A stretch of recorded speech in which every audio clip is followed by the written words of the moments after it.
बहुत बहुत स्वागत है दोस्तों आप सभी का। Welcome to electronic study YouTube channel. नमस्कार आप सभी को।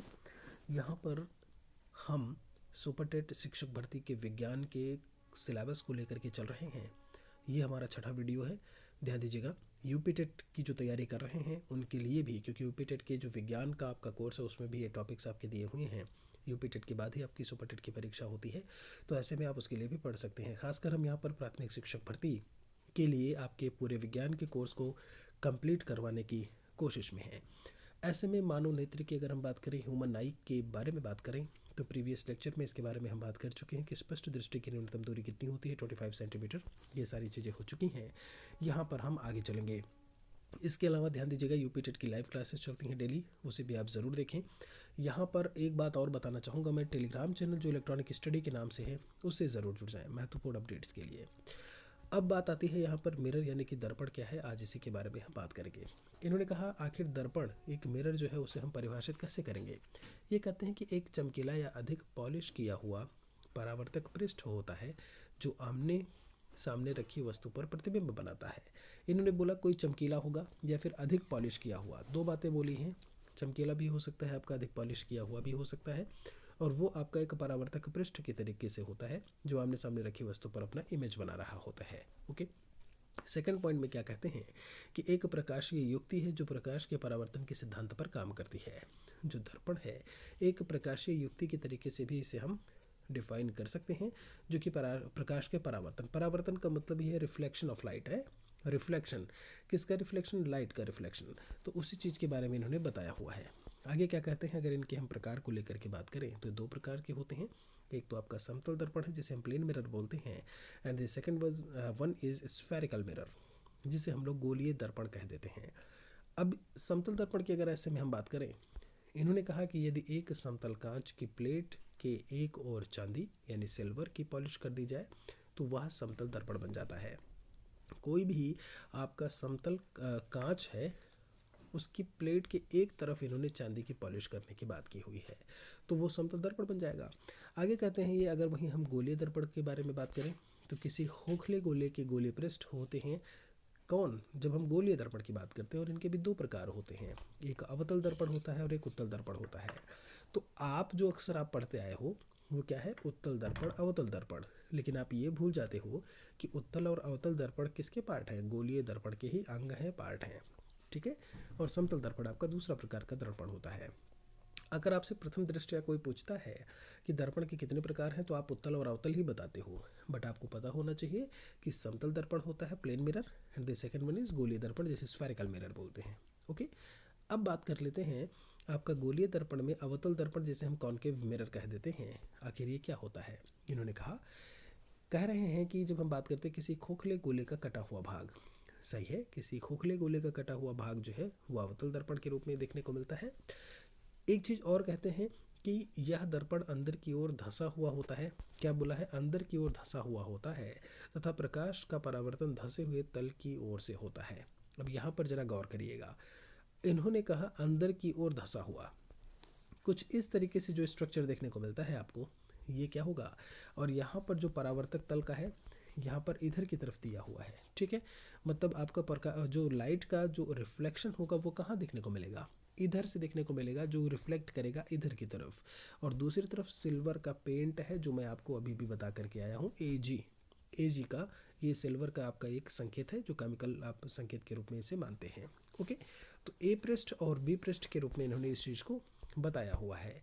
वहीं अगर हम कॉन्वेक्स मिरर की बात करें तो किसी खोखले गोले का कटा हुआ भाग, इसमें जस्ट ऑपोजिट आप देखिएगा, प्रकाश का परावर्तन जो है वो उभरे हुए भाग से हो रहा है। यहाँ पर लाइट आई टकराई और रिफ्लेक्शन जो देखने को मिलेगा वो इस तरफ देखने को मिलेगा। और यहाँ पर रजत का मतलब ही होता है सिल्वर, जो सिल्वर का पेंट किया हुआ है वो इस डायरेक्शन में किया हुआ है। तो अवतल दर्पण और उत्तल दर्पण दोनों ही चीज़ें आपको क्लियर हो गई होंगी कि अवतल दर्पण में बाहर की तरफ है वहाँ से, और यहाँ पर किस तरीके से जो है वो पेंट किया हुआ है। वहीं अगर हम बात करें गोलीय दर्पणों में प्रतिबिंबों के या जो इमेजेस के बनने की बात करें तो अवतल दर्पण के द्वारा कैसे कैसे प्रतिबिंब बनते हैं। कहते हैं जब वस्तु दर्पण से अनंत दूरी पर हो तो ऐसे में प्रतिबिंब, देखिए ये जो चीज़ मैं आपको अभी बताने जा रहा हूँ, इसको ऐसे अगर हम एलैबोरेट करके एक्सप्लेन करके पूरी तरीके से समझे तो काफ़ी एक अलग तरीके से चित्रात्मक प्रस्तुतिकरण के माध्यम से ही चीज़ों को बताया जा सकता है। लेकिन अगर आप यहाँ पर इन चीज़ों को अगर आप रट भी लेते हैं तो बहुत ही अच्छा रहेगा। इन्होंने कहा जब दर्पण से अनंत दूरी पर स्थित हो तो जो इमेज बनेगा वो वास्तविक होगा, वो उल्टा होगा और वस्तु से छोटा होगा। वहीं अगर वस्तु की स्थिति वक्रता केंद्र जिसे बोलते हैं सी, उससे अगर अगर अधिक दूरी पर है तो उल्टा बनेगा, वास्तविक बनेगा और वस्तु से छोटा बनेगा। वहीं अगर वस्तु की स्थिति सी पर ही है, सी मतलब वक्रता केंद्र बोला हुआ है, तो वस्तु के समान आकार का वास्तविक और उल्टा बनेगा। वहीं अगर सी व फोकस यानी एफ के बीच में है तो वास्तविक उल्टा और वस्तु से बड़ा आकार होगा। वहीं अगर हम ध्रुव यानी पोल और स्थिति एफ फोकस की बात करें तो क्या स्थिति होगी ऐसे में? आभासी होगा, सीधा होगा, वस्तु से बड़ा होगा। मैं आपको बता दूं सीधा सीधा सवाल पूछा जाता है यहाँ से, आपसे कह देंगे कि अगर वस्तु की स्थिति फोकस और ध्रुव के बीच में है तो किस प्रकार का इमेज या प्रतिबिंब जो है वो हमें देखने को मिलेगा। तो इमेज जो होगा वो आभासी होगा आपका। आभासी क्या होता है? जो वास्तविक नहीं होता। आप समझ रहे हैं? फिर सीधा होगा आपका अपराइट प्रकार का, और यहाँ पर इन्होंने बोला हुआ है वस्तु से बड़ा आपको जो है वो देखने को मिलेगा। बात आती है जब हम अवतल दर्पण की बात करते हैं तो इसके यूज़ क्या है। कहते हैं दाढ़ी या हजामत बनाने में अवतल दर्पण का प्रयोग होता है। अवतल दर्पण के क्योंकि अवतल दर्पण के सामने किसी वस्तु के इसके ध्रुव व मुख्य फोकस के मध्य रखा जाए तो उसका सीधा और आवर्धित यानी कि बड़ा प्रतिबिंब बनता है। यही रीज़न है, कोई भी वस्तु रखेंगे तो वो बड़ा दिखाई देगा। ऐसे में यही रीज़न है कि हम अवतल दर्पण को दाढ़ी बनाने के लिए या फिर हजामत बनाने के लिए यूज़ में लेकर के आते हैं। डॉक्टरों द्वारा नाक है, कान है, गला है इत्यादि की जांच में भी यही जो आपका दर्पण है, मिरर है, वो यूज़ में आता है। इन्होंने बताया हुआ है डिश एंटीना में जो परावर्तक पृष्ठ होता है वो अवतल दर्पण का ही होता है। सैटेलाइट से आने वाली तरंगों को यह परावर्तक पृष्ठ एंटीना के ऊपर फोकस कर देता है, और ऐसे में क्या होता है, वो सैटेलाइट से ही हैं जो ऐसे में हमें क्या जो प्रसारण आप देख रहे होते हो ना बैठ के, तभी वो चीज़ें हमें दिखाई देती हैं। तो ये क्या होता है, परावर्तक पृष्ठ ही होता है, वो भी आपका अवतल दर्पण का होता है। टॉर्च है, सैटेलाइट सर्चलाइट है, वाहनों की हेडलाइट है, इनके परावर्तक पृष्ठ के रूप में अवतल दर्पण का प्रयोग जो है वो किया जाता है। बात आती है उत्तल दर्पण को लेकर के कॉन्वेक्स लेंस की। जब हम बात करते हैं उसके भी यूज़ को देख करके बात कर लेते हैं।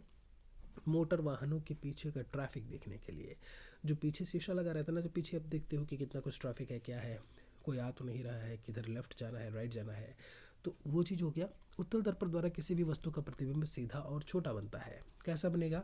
सीधा बनेगा और छोटा बनेगा। आप जरा देखिएगा, बड़ा सा ट्रक, ट्रक कितना बड़ा होता है लेकिन उतने से छोटे से शीशे में भी आपको नज़र आ जाता है। इवन अगर उस ट्रक के बगल में कुछ और भी चल रहा है तो वो भी नज़र आ जाता है। मतलब सीधा सा है यार कि जो बड़ी चीज़ों को छोटे में दिखा दे वो उत्तल दर्पण होता है आपका। सड़क या चौराहों पर लगी बत्तियों में परावर्तक के रूप में भी उत्तल दर्पण का जो है वो प्रयोग हमें देखने को मिलेगा। यहाँ पर सीधा सीधा इन्होंने जो है बताया हुआ है कि अगर हम उत्तल और अवतल दर्पण में अंतर को लेकर के बात करें तो क्या हमें डिफरेंस देखने को मिलेगा। ये कहते हैं अवतल दर्पण एक तरफ लिख दिया है, एक तरफ उत्तल दर्पण है, परावर्ती पृष्ठ अंदर की ओर दबा हुआ होता है। अभी भी चित्र में मैं आपको दिखा चुका हूँ, ठीक है, इसके बारे में। और यहाँ पर परावर्ती पृष्ठ जो है वो उभरा हुआ होता है। इसे हम अभिसारी दर्पण भी बोलते हैं। अभिसारी का मतलब ही होता है कई चीज़ों को एक जगह ला करके इकट्ठा कर देना। समझ रहे हो आप? वहीं अगर हम अपसारी दर्पण की बात करें तो अपसारी का मतलब ही होता है प्रसार करना। इसका मतलब होता है प्रसार करना। ओके, आपसे क्या बोला है यहाँ पर, प्रतिबिंब वास्तविक होता है, आभासी दोनों प्रकार का देखने को मिलेगा। लेकिन अगर हम उत्तल दर्पण की बात करें तो प्रतिबिंब हमेशा आभासी मिलेगा। क्या मिलेगा? हमेशा आभासी मिलेगा। ठीक है, ओके। फिर बात आती है यहाँ पर आपसे कि अवतल दर्पण की फोकस दूरी जो है वो ऋणात्मक होती है, जबकि उत्तल दर्पण की फोकस दूरी जो है वो धनात्मक होती है। Objects in the mirror are closer than they appear. आप देखेंगे हर एक शीशे पर, जो आपकी गाड़ियाँ हैं, स्कूटी है, मोटर बाइक, साइकिल है, कुछ भी है, आप या फिर कार को लेकर के बात करें, उस शीशे पर यही लिखा हुआ होता है, objects are closer than they appear. मतलब कहने का ये है वो काफ़ी नज़दीक होते हैं ऑब्जेक्ट्स, आपको जितना वो दिखते हैं तो बहुत ही सावधानी से चलने की ज़रूरत होती है।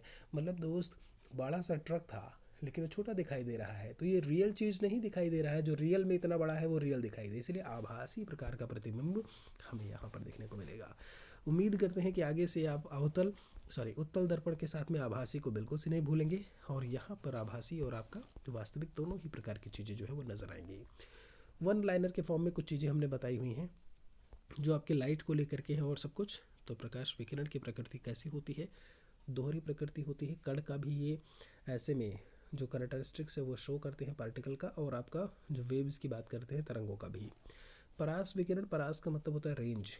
रेंज की अगर हम यहाँ से बात करें तो जो अल्ट्रावायलेट रेडिएशंस हैं यानी जो परावैंगनी किरणें होती हैं 100 से लेकर के 400 नैनोमीटर। विजिबल लाइट यानी कि जो दृश्य प्रकाश है 400 से लेकर के 700 नैनोमीटर। वही इंफ्रारेड की बात की जाए जिन्हें हिंदी में अवरक्त बोल देते हैं, ये आपका 700 से लेकर के 10⁶ नैनोमीटर। महत्वपूर्ण है, याद रखिए, इसे लिख लीजिए। ये आपका परावैंगनी है, ये आपका दृश्य प्रकाश है, ये आपका अवरक्त प्रकाश है। ओके, चलिए।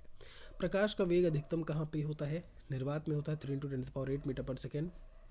बहुत कम बच्चों ने ऐसे में आंसर किया था। भाई जो चीज़ें इसके प्रीवियस लेक्चर में हमने पूछा था, जो क्वेश्चंस आपसे पूछा जाए, प्लीज़ इस कमेंट सेक्शन में आंसर ज़रूर करें, ठीक है। तो निर्वात की जब हम बात करते हैं, निर्वात जहाँ हवा ना हो, ऐसे में जब हम बात करते हैं तो उनका वेग मैक्सिमम होगा 3 × 10⁸ मीटर पर सेकेंड की बात जो है वो निकल करके आती है। प्रकाश एक माध्यम से दूसरे माध्यम में जाने पर उसकी आवृत्ति पर कोई भी प्रभाव नहीं पड़ता है, यानी कि फ्रीक्वेंसी उस पर फ्रीक्वेंसी कोई चेंज नहीं होगा फ्रीक्वेंसी में। प्रकाश का रंग ज्ञात होता है उसकी किसे? वेवलेंथ से। वेवलेंथ सबसे कम वैगनी का होता है 3900। वेवलेंथ को मापन जो करते हैं या जो मापते हैं वो एंगस्ट्रॉम में मापते हैं। ये क्या लिखा है? एंगस्ट्रॉम। एंगस्ट्रॉम करके आप बोल देते हो, ठीक है जी हाँ। तो ये ए के ऊपर ऐसे आप गोला रख देंगे, एंगस्ट्रॉम हो गया। वही सबसे लंबी जो है वो लाल रंग की होती है 7800 एंगस्ट्रॉम। उच्चतम ऊर्जा का प्रकाश जो है वो नीला प्रकाश होता है। कार के पीछे देखने के लिए उत्तल दर्पण अभी भी मैं आपको बता के आया हूँ। जो दाढ़ी बनाने का होता है वो आपका अवतल होता है, ऐसे में अभी सारी कर लीजिएगा, ठीक है। फिर बात आती है यहाँ पर जल में वायु का बुलबुला जो है वो अवतल लेंस पढ़ने के लिए लेंस। उत्तल लेंस तो होता है आपका कार की हेडलाइट, खोज बत्ती जो है वो आपका नतोदर या अवतल लेंस होता है, ठीक है। अच्छा, अवतल लेंस का एक और नाम आपका नतोदर भी है, और उन नतोदर जो है वो उत्तल लेंस के साथ में देखने को मिलेगा। तो इतनी चीज़ें बहुत अच्छी तरीके से आपने समझ ली होंगी। प्रकाश तंतु ऑप्टिक फाइबर के बारे में बात कर लेते हैं। जो ऑप्टिक फाइबर होता है, आजकल आप देखेंगे जो आपके यहाँ वाईफाई वगैरह जो केबल लगाने आते हैं वो फाइबर केबल होता है। वो कहते ही हैं कि भाई देखो जियो फाइबर आ गया, आपने नाम सुना होगा ना जियो फाइबर का। तो फाइबर इसलिए है कि वो फाइबर केबल्स को यूज़ करते हैं बहुत ही बढ़िया से, जो जिसकी स्पीड हो इंटरनेट की या जो काम करते हों। तो ये भी काम करते हैं टोटल इंटरनल रिफ्लेक्शन पर, यानी कि पूर्ण आंतरिक परावर्तन पर। मरीचिका है, मृगतृष्णा है, पेंट जांच को लेकर के बात करें, जो एंडोस्कोपी होती है आपकी, ठीक है। तो उन सभी में, या फिर कटा हीरा भी जो है वो टोटल इंटरनल रिफ्लेक्शन के कारण ही चमकता है। आकाश के नीले रंग को लेकर के बात की जाए तो प्रकीर्णन के कारण होता है। नीले रंग का प्रकाश का प्रकीर्णन, प्रकीर्णन का मतलब ही है बिखराव, आप समझ रहे हैं, उसका मतलब ही है बिखराव। तो जो आपका ब्लू कलर का होगा जो लाइट, वो प्रकीर्णन सबसे ज़्यादा और लाल में सबसे कम होता है। सूर्यास्त के समय लाल रंग जो है वो प्रकीर्णन के कारण ही हमें दिखाई देता है। सूर्य और चंद्रमा का दीर्घवृत्ताकार दिखना वो प्रकाश के अपवर्तन के कारण है। समुद्र नीला है तो प्रकाश का परावर्तन प्रकीर्णन दोनों काम करेगा। आपसे कहे हैं अगर हम श्रव्य तरंगों को लेकर के बात करें जो कि ऑडिबल होती हैं, तो 20 हर्ट्ज से लेकर के 20 किलो हर्ट्ज तक इन्होंने बोला हुआ है। अब श्रव्य तरंगों की बात 20 हर्ट्ज से लेकर के कम इंफ्रासोनिक करके इन्हें बोल देते हैं, और पराश्रव्य तरंगे जो है वो 20,000 हर्ट्ज से ज़्यादा होती हैं, इन्हें हम अल्ट्रासोनिक प्रकार की तरंगों में कैटेगराइज करते हैं। यहाँ ये जो फॉर्मूला बोला है ये आपसे पी बोला हुआ है जब हम लेंस की क्षमता की बात करते हैं। लेंस की जो क्षमता होती है उसे हम डायोप्टर में मेज़र करते हैं, वो होता है पी। पी मतलब जब उसकी लेंस की क्षमता की बात करते हैं, P is equal to 1 upon जो फोकल लेंथ है, टोटल फोकल लेंथ, तो P equal to 1 upon F. कभी कभी फोकल लेंथ ऐसे में दे देता है, बोलेगा इसकी क्षमता बताइए या लेंस की क्षमता बताइए। तो आप जब भी क्षमता निकालिएगा तो डायोप्टर आगे ज़रूर लगाइएगा, क्योंकि लेंस की क्षमता का मात्रक डायोप्टर होता है। ओके, चलिए फिर ये इतनी चीज़ें आपने समझ ली होंगी कि P equal to 1 upon F करके लिखा हुआ है। एंडोस्कोप क्या है आपका? लिखा है चिकित्सकीय उपकरण मानव शरीर के आंतरिक भागों का चित्र लेने के लिए मानव की नाक है या मुंह के छिद्रों से प्रवेश कराया जाता है। तो एंडोस्कोपी होता है, आपने देखा होगा जब आंतरिक भागों की, खासकर जब हम बात करते हैं जैसे कोई प्रेग्नेंट वुमेन है, उनके केसेस में जो एंडोस्कोपी वगैरह होती है, ठीक है। ओके, वो डिपार्टमेंट ही एंडोस्कोपी का डिपार्टमेंट होता है आपका। बात आती है जब हम ध्वनि या साउंड की बात करते हैं, तो साउंड क्या है? एक प्रकार का कंपन या विक्षोभ है जिसे हम डिस्टर्बेंस बोल देते हैं, जो किसी ठोस है, द्रव या गैस से होकर के संचरित होता है, ठीक है। यहाँ पर साउंड या ध्वनि को लेकर के ये बात जो है इन्होंने बताई हुई है। अब यहाँ पर फोटोसिंथेसिस के बारे में, आखिर प्रकाश संश्लेषण क्या है, क्या कुछ चीज़ें प्रकाश संश्लेषण से जो है वो हमें देखने को मिलती हैं, इनके बारे में जो हम बात करेंगे वो अपने अपने अगले लेक्चर में लेकर के बात करेंगे। फिलहाल के लिए इस वीडियो को आप शेयर कर दीजिएगा, बाकी अपने दोस्तों सहपाठियों के साथ में भी। कोई सवाल है, सुझाव है तो कमेंट सेक्शन में ज़रूर लिखें। थैंक्स।